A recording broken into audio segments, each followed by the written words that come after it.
Ah. Nani bwana nani Mwalimu Nafu? Naam, naam. Salamu alaykum bwana. La, salamu alaykum. Assalamu alaykum. Hivyo hivyo bwana. Sasa ndugu yangu, unaona siku zinaenda hizi, nikaamua nikujulie hali, afu kutokana na tukio la kesho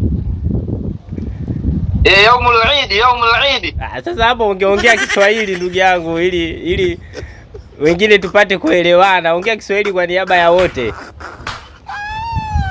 Ana muslim saghira fi yaumul Eid wa huwa yaumul khair في كل مسلم يوم الفراق يوم العبابة في القضاء في الماء في الفراق.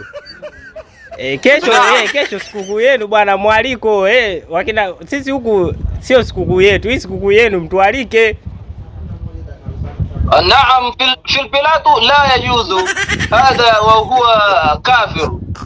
لا يجوز المتقتل في العبابة في القنبر في البراق في النعمة. Mimi ubwabwa tu ubwabwa. Mimi hapo kwenye ubwabwa tu, kwa hiyo tupeane location ndugu yangu.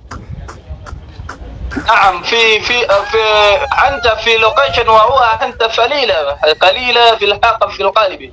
إن الله لا ينظر إلى أجسامكم ولا إلى سوالكم walakin yanzuru ila qulubikum. Sasa wewe Kiarabu kimetokea wapi ndugu yangu? Hebu fanya mambo yawe mepesi. Mbona unataka kuweka vipingamizi vingi? Unajua sisi tuna Krismasi inakuja. Msitufanyie hivi ndugu zangu. La ubaba fi hada. La. Basi bana, kama mwaliko wenyewe ndio hivi. Basi bwana, inni tatakumbuki fil basaqa yutasmi fil nguru'a fil pilau. Unakumbuka? Sasa ile ilikuwa kwa niaba yetu, ndio maana tukaweka pilau kwenye nguruwe mule. Al-nguruwe fil pilau umeelewa? Hapo ni bwana shela bwana.